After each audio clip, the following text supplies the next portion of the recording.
भगवद्गीता आणि ज्ञानेश्वरी हे दोन्हीही ग्रंथ मनुष्याच्या मनुष्य जीवनाच्या सर्वोत्तम जीवन व्यवस्थापनाचं शास्त्र आहे.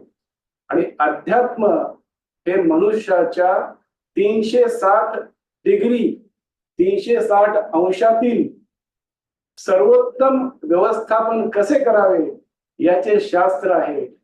आणि या अध्यात्म यात्रेत आपण सर्वजण सहभागी झालो आहोत, कारण आपल्या सर्वांना परिपूर्ण यश हवं आहे.